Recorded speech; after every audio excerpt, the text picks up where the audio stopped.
Nomvalo, Yeah, no, I accept the deployment. I'm accepting. the new Secretary General from Yes, Chair. the box. Yes, Chair. Remember now when you speak, you no longer speak as an ordinary honorable member.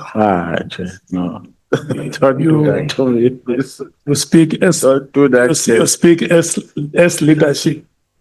And what we want to see from you is the leadership argument. Don't patronize me, Chair.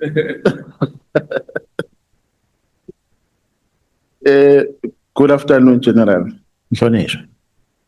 Maybe let me, before I go further with my questions, do what my colleague here has been doing since we started, Honorable Souls. When we had an altercation with him, I accused him of doing motivations and reading scriptures for witnesses instead of asking them questions. But today, I think I must do what he did or what he has been doing. I think, General, for the bravery that you displayed on the 6th of July last year, you deserve to be commended. I know many people want to accuse us of favoritism. You are a police officer. You are not a prosecutor. You are not a lawyer. I mean, you are not a lawyer. You are not a magistrate. You are not a judge. A constitutional and a statutory obligation of a police officer is to investigate and arrest based on prima facie evidence. In this country, we have prosecutors who have taken dockets on the basis that they have prospects of success. And when those dockets go to court and get withdrawn, and some don't make it in court because some cases get dismissed and so on, that does not mean that they do not know their job. So your job as compared to a job of a prosecutor and a judge is very minimal. So you must never be demoralized when people accuse you for what you did on the basis that we have not been able, as this committee, to prove some of the things further.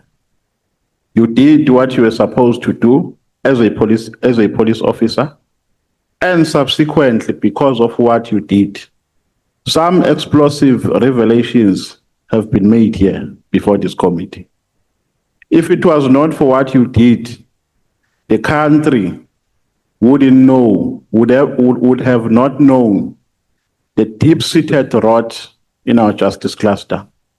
Our country would have not known that Begitele, because it's an allegation that has not been challenged, received an amount of 500,000 from Matle. Since that allegation was made, Begitele has never contested it. So it remains the only version that is at our disposal.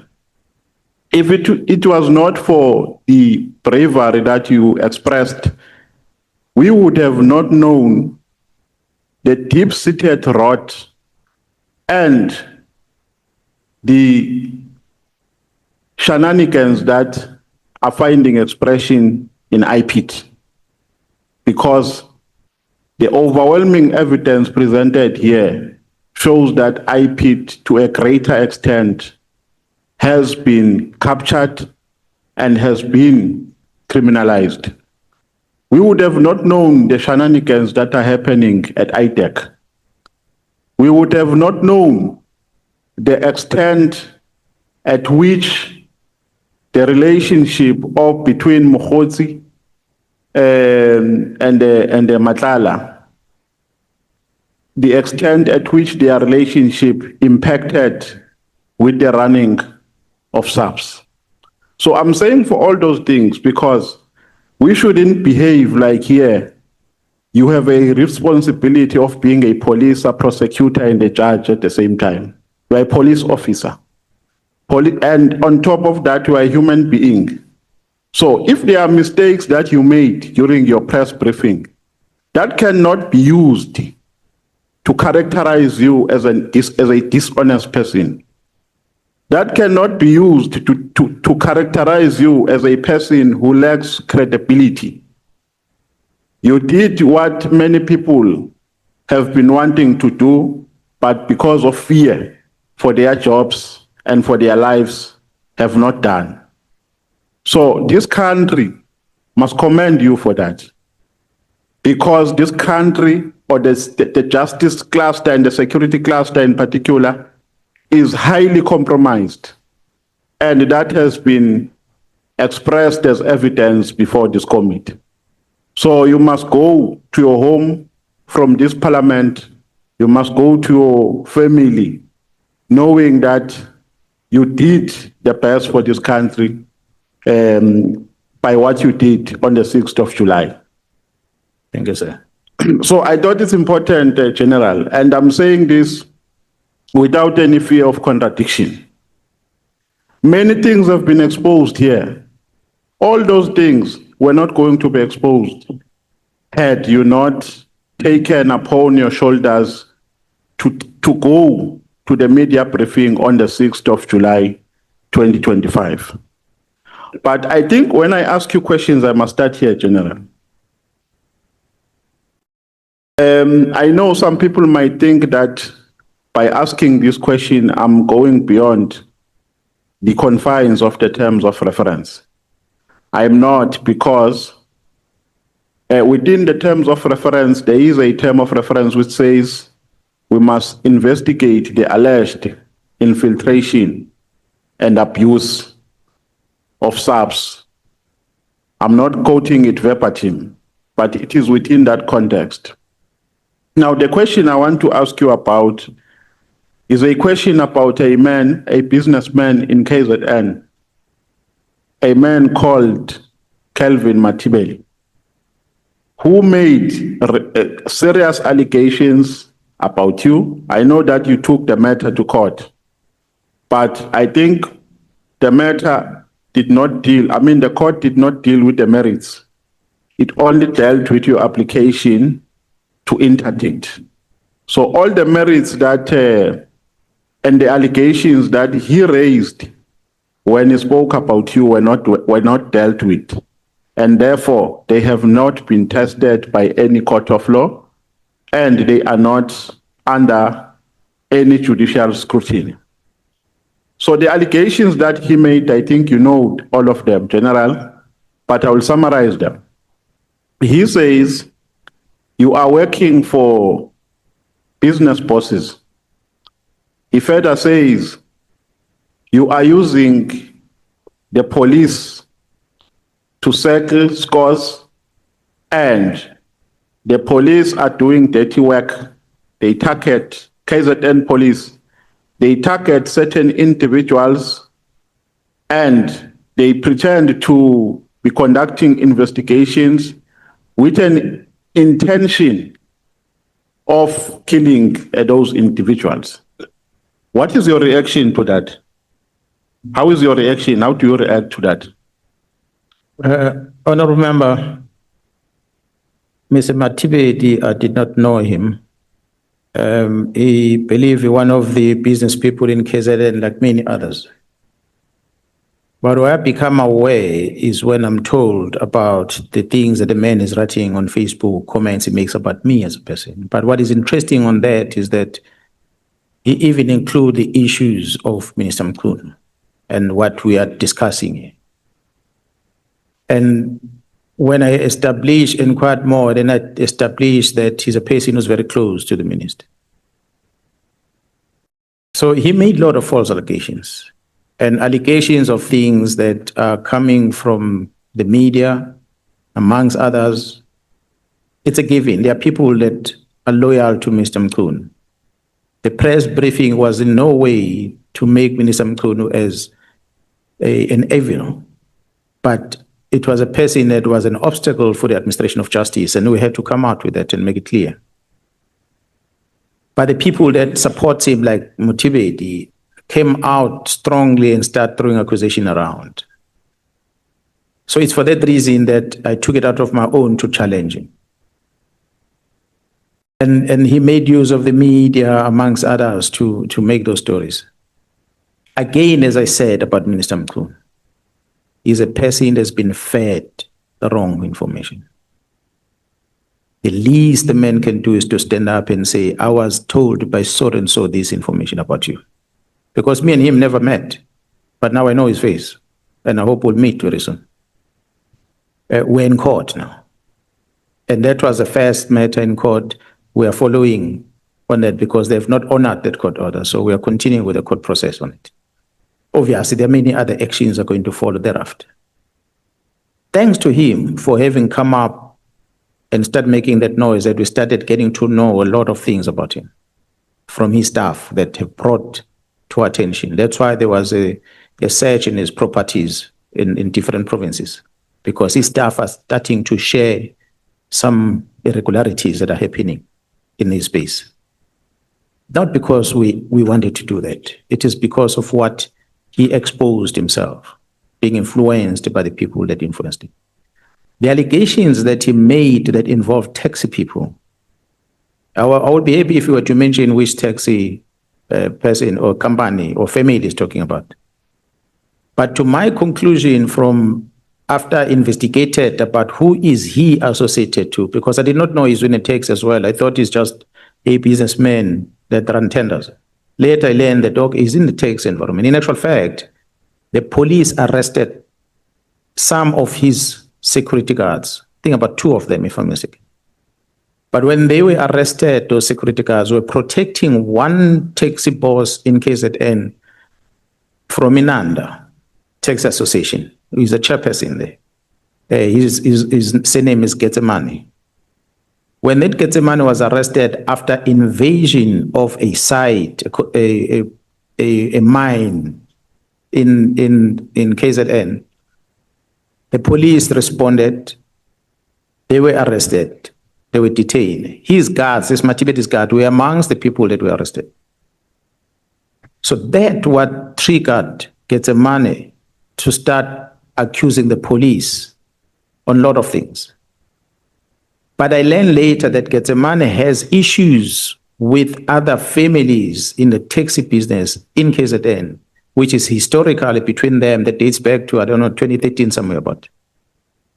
So I then believe that that means Mathibeli being very close to Getsemane, maybe because Getsemane has issues with another family. It perhaps Mathibeli assume that I'm associated with the enemies of Getsemane. So that's my conclusion. But other than that, I have no issues. All the taxi people I engage with, I was there last weekend, Saturday, with another taxi companies before coming down here. I'm not associated with any of them. So whatever he made out there is not the truth. Yeah, maybe I should have declared that I also know Mr. Kelvin Mathibeli from when I was a member of the ANC. So we used to be very close when I was still in the ANC. I think it's important that I declare that, but that is not my interest. My interest here is finding the truth. And I want to establish the basis for his allegations. Because he says, General, at some point, the police, I don't know whether it was the PKTT or the NIU, raided his house. They wanted to arrest him without a warrant or with a fake warrant. And he established later that the warrant was fake, was not authentic. Do you know that story? Yeah, no, I do. Perhaps let me, honorable member, from my assessment of Mr. Mathibeli, and I believe that that's what I'm saying. If we're to sit with me here and he be honest, that he comes and blames me about things without even having engaged me in the past, someone fed him that information. That's why he went out public to do that. Mr. Mathibeli, when his 2 guards are arrested It is because Mr. Getsemane had engaged with a chief in KZN. That's why the chiefs sometimes get killed themselves, because they become part of these tenders and conflict within the business people. The chief has shares in a mine, but the chief authorizes Mr. Getsemane in exchange of a Toyota Fortuner car that is given to the chief. The chief gives Getsemane the right to take over the mine. He's a shareholder. He's not owning the mine. 10%, I'm told, that is controlling in that mine. But this Getsemane goes to the mine, accompanied by guards. In this mine, is not a wanted, it's trespassing. So he enters the mine and he says to them, I'm here to take over, I'm in charge of the mine. It's a quarry. Now, the people that are managing, one of the directors managing this mine, is contacted by the officials. And these officials contact him and say, hey, these people are coming here, they are carrying guns, and they are coming to take over the mine. This person then mobilizes the police, not Mkhwanazi, he phones the police. Police arrives, they arrest these people for trespassing. Mathibeli's guards are there. That's where the first grudge with the police comes from. Fast forward, an incident happened in December last year, allegedly, I'm told. An individual made contact with a senior police officer, a detective in KZN, and says, I am Colonel so-and-so from the Hawks in Gauteng. I'm investigating a case against Mathibeli and I've got a warrant of arrest on Mathibeli. Can you please help me secure this man while we are traveling down to Durban to come and take him? The police officer says, send me that warrant. And the warrant is emailed to a police officer. The police officer takes this warrant and give it to a captain to take the team and go to Mathibeli's house. Remember, they're waiting for this detective to come down. And the verification of the legitimacy of the warrant is done separately. So the team arrives at the house of Mathibeli. And when they get there, then they ask, where is Mathibeli? The wife says he's not here. They say, no, we've got this warrant of arrest to come and arrest him. That's how he gets to know. They give the copy to the wife. That's how he gets to know the police are looking for him. And then the police communicate back, no, we don't find this person. And the police officer that sent them contacts the Hawks member, but he doesn't get the Hawks member. He may contact again, he doesn't get the Hawks member. So they continue verifying this warrant, they discover that this Hawks member doesn't exist. Then the police have returned. They didn't do anything in the house, but they delivered this to the family. So the police were acting, thinking that they are assisting their fellow colleagues from the Hawks. It later, fast forward, honorable member, discovered that that person who pretended to be the Hawks had used an email of the police in Eastern Cape to send that fake warrant. Date, stamp of the court and everything in it. And that person have defrauded many people, apparently is sitting in prison himself in Pretoria. So when you say the police general, are you referring to the PKTT? No. The honorable chair members, maybe let me repeat again. And I want you to always maybe help South Africans. A PKTT has always been made out of less than 200 members in KZN. 200. Their sole mandate is in black and white about cases of political killings and later traditional leadership. Anything outside that does not involve them. There is 19,000 police officers in KZN. 19,000. So it is the rest of the police that are doing the work in KZN and not PKTT. So was it a specific unit or the person who's contacted is a provincial head of one of the detective teams in KZN, in my office. He's the one who's contacted. Actually, the head of organized crime was contacted first, but he said, no, he doesn't have teams to go and assist. He referred it to his brigadier next door, and his brigadier then dispatched his team to go and help. These are brigadiers sitting at the provincial office. They are provincial heads of different units in the province. The PKTT is a team that sits somewhere else. They're not part of the management structure of KZN. They are just there as an intervention for this.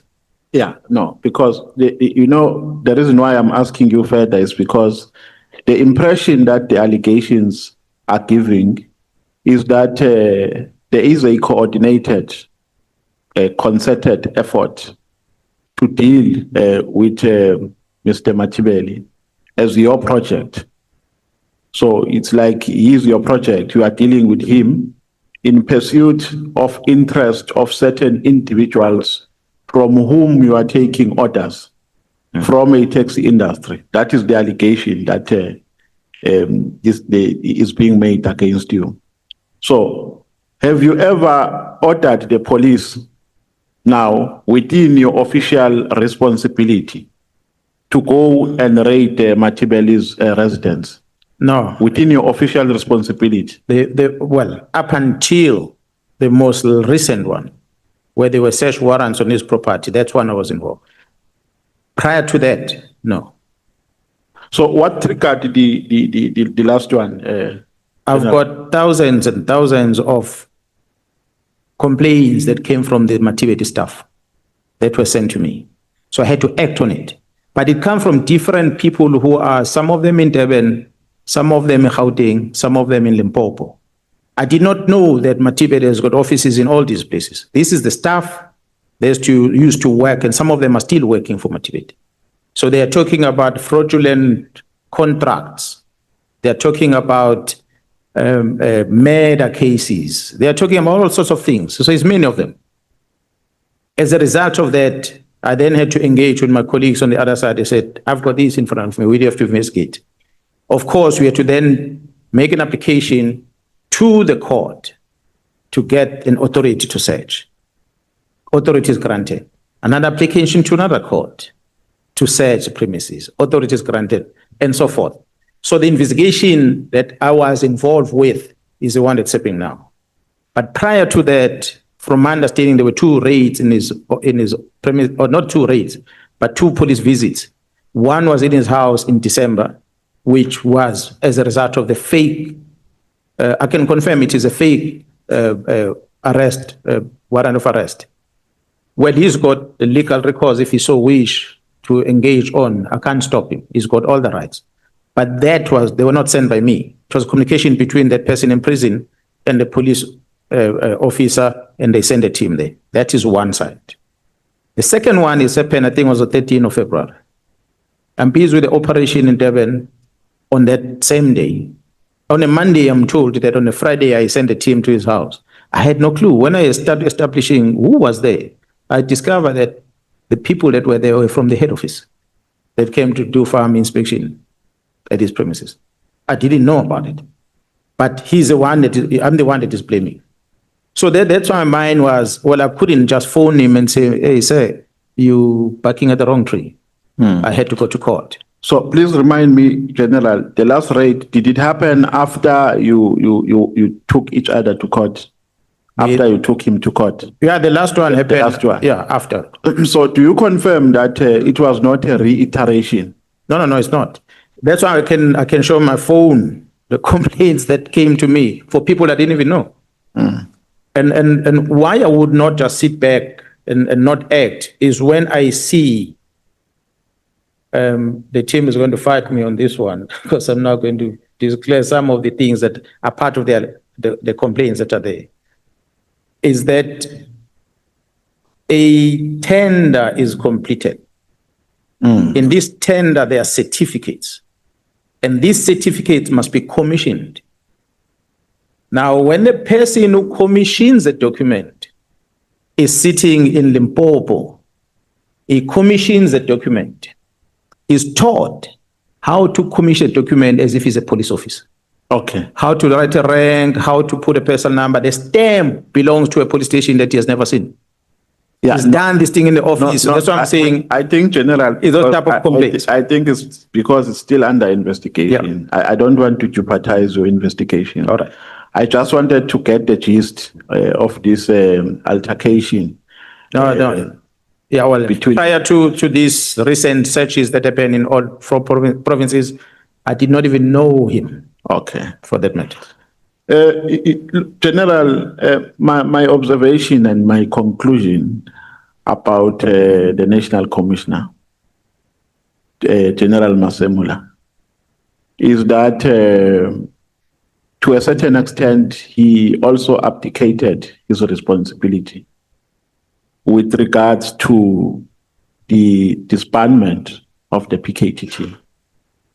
If I can use a silly language, I can say he also slept on duty because he was on leave. A decision is taken by the minister. When he comes back, he does not contest it.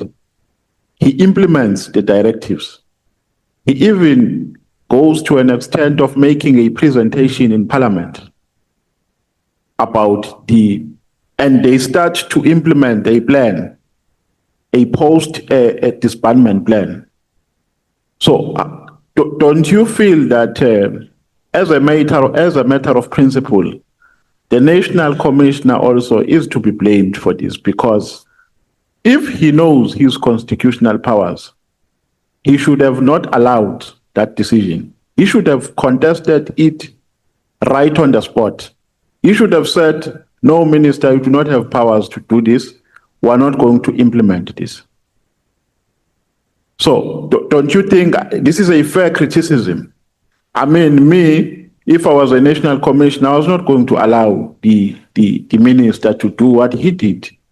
I was going to tell him right in his face that, Minister, you don't have constitutional powers. I am the only person who's the accounting officer here with operational responsibilities. So the National Commissioner as well participated indirectly in violating the Constitution. What is your take on that? Honorable Member, the National Commission and myself are different. His approach on things will not be the same as me, and I'm sure yourself as well. Someone will have asked me, why do you go out public and make these pronouncements that involves one of the things was spoken here, presiding officers or judiciary? Why didn't you complain through the structures that exist? And my response will be, the procedure of complaint is there, but it was going to take long, and I did not trust the process. That's why I felt it is important for me to approach it in this fashion. The National Commission might say, in my approach of things, I was going to get into the same outcome as Jerome Mkhwanazi, but coming in a different way. Yes, I was frustrated, I must tell you that. Because for me, I needed action and action done fast. That's why I took it out of my own to phone the minister in January and to also send him a message in April. Because I felt that I need to engage him directly. But that was not successful. So I have engaged National Commission numerous times, pleading with him to engage the minister and even take it to the president. But of course, he will come back and respond. He's a person that's different than me. I'm sure you've realized that. He's a bit of a calmer guy, which is different than me. So I cannot say what he neglected his work by doing what he did. He might have not agreed with the minister, but not wanting to go directly. Perhaps that's why the reduced way of closing down the team, which is a winding down approach and so forth. And I must say, Honorable Chair members, that the likelihood is that had the minister granted me an audience in January when I asked to meet him, and perhaps the minister convinced me that although it's not immediately, but we might want to get rid of this so that we can move it like this, perhaps I would have agreed with the minister and if he had that opportunity to sit down with me, listen to me, and we engage and we agree on how we should go about. But that opportunity was not granted. So for the National Commission, he had an opportunity to engage with the minister, how they engage with each other, how he was able to persuade the minister to say, let's not shut it down immediately, let's have a plan of closing it. I cannot say he was sleeping on duty. Okay. You know, General, when you were making the explosive revelations that you made, the first thing that came into my mind is that was Phagoli news. I don't know if you understand that language in Zulu. More Phagoli news, ziyaphuma zonke zize kuwena. So that is why you need to hide your face. And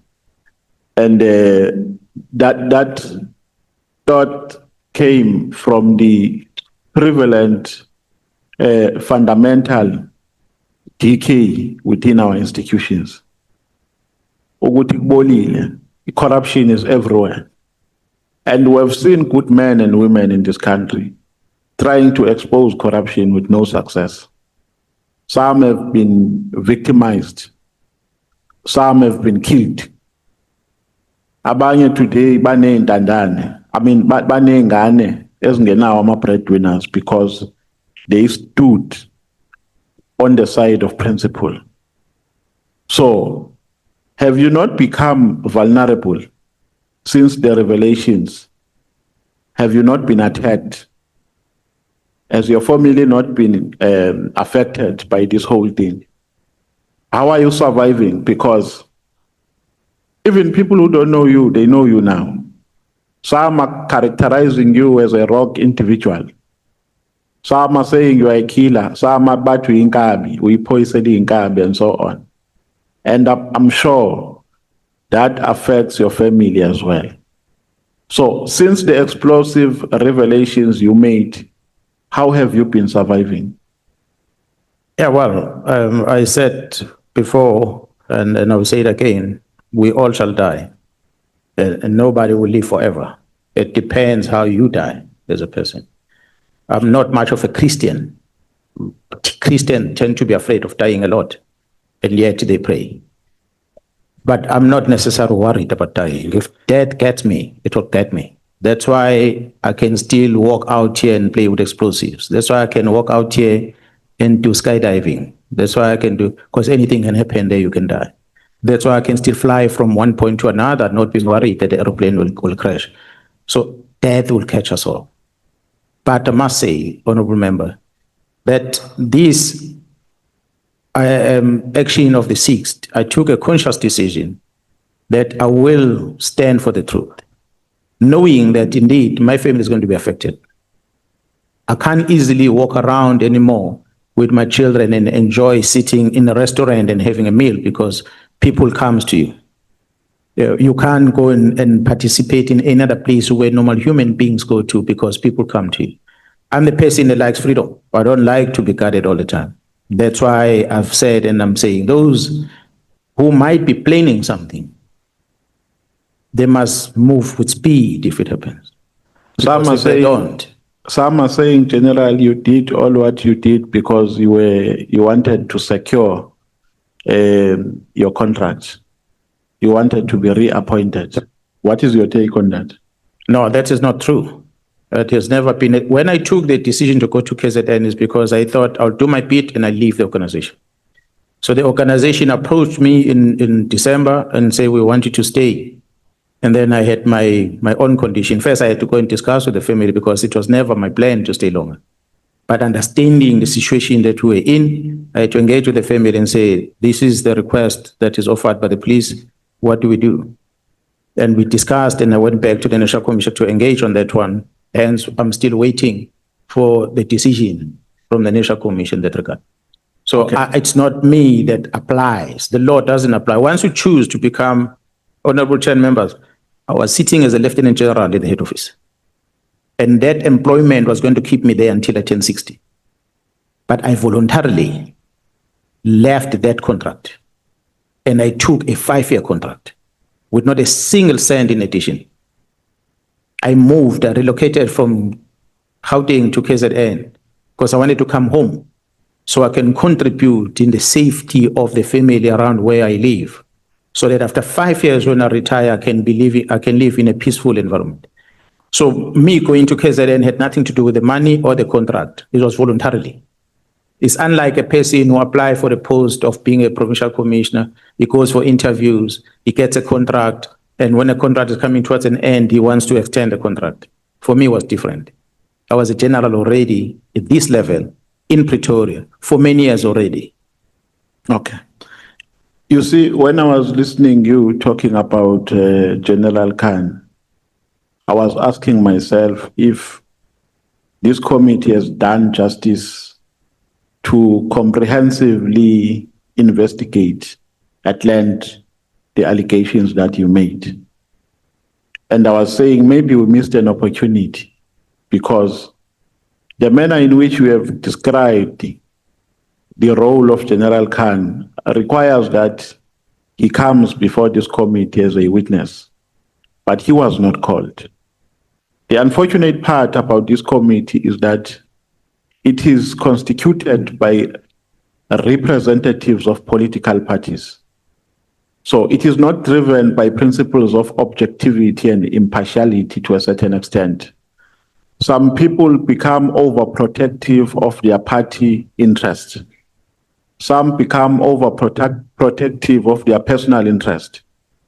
As a result, or ipso facto, they compromise principle and they do not arrive to issues that were supposed to arrive to. They just scratch the surface, and some don't want the truth to be exposed.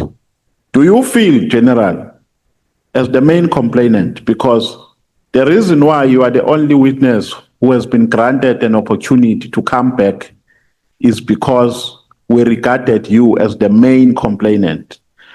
Do you think this committee has comprehensively ventilated and investigated these allegations, or we've just scratched the surface?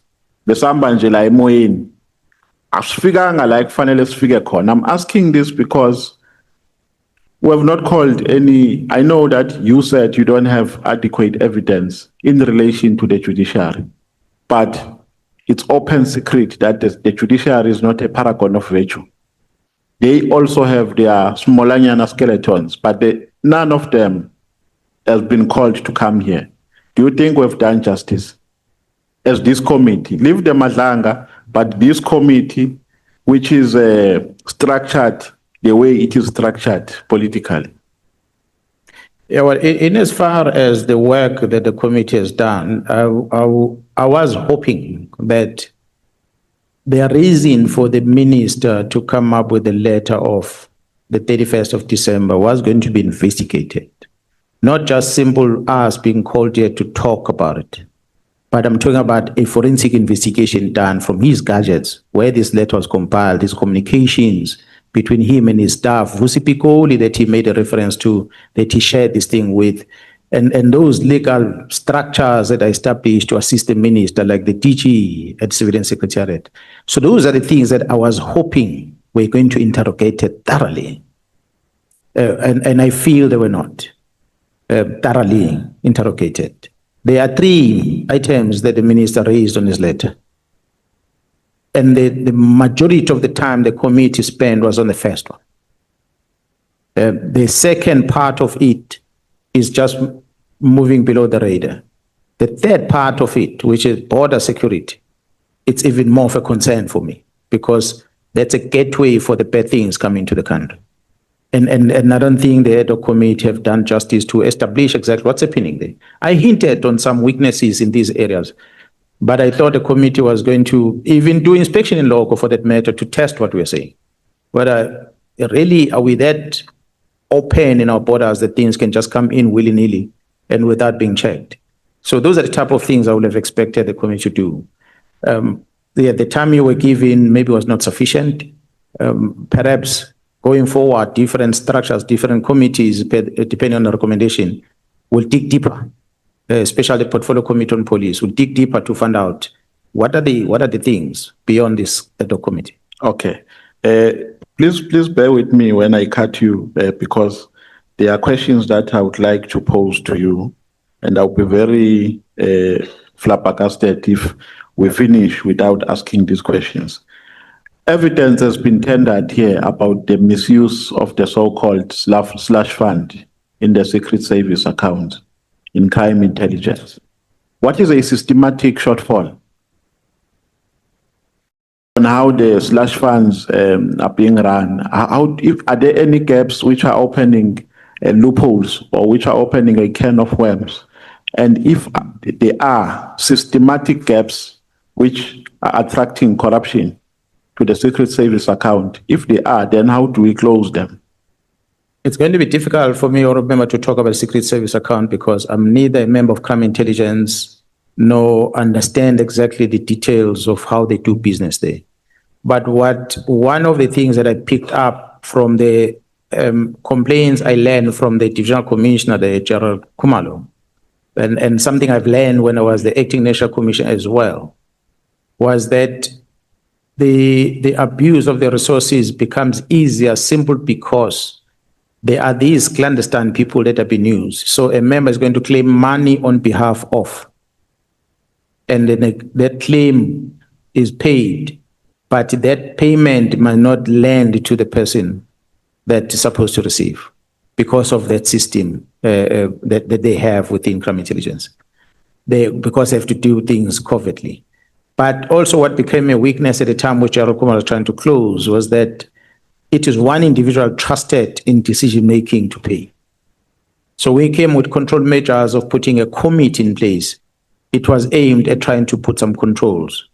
But to go deeper to discuss issues of the crime intelligence or any intelligence community on how they operate, I'm not empowered to do that. I don't have necessary credentials to be able to discuss it. Okay. When you were here, General, I asked you about Minister Senzo Mkhunu. I think the question that I asked is, do you have evidence proving that he is linked to criminal syndicates and drug cartels? And I think you gave a very fair response there too, because you said there are matters that you are still investigating surrounding him, and you have identified some trust account and so on and so forth. Now, General, my perspective here at this stage is that there is no adequate evidence that links him to criminal syndicates and drug cartels. Where we find him wrong is in relation to the decision that he took to disband the PKTT. It is my view.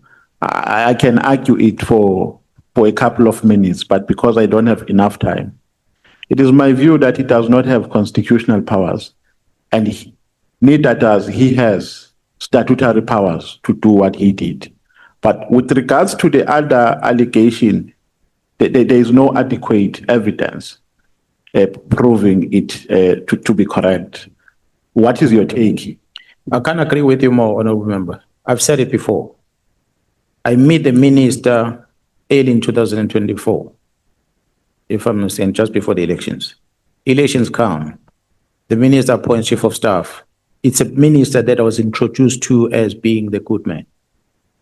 So when a letter is written on the 31st of December, I feel I must reach out to the person that I was introduced to so that I can be able to warn him about the implication of this so that he can retract it. And I'm not granted the opportunity.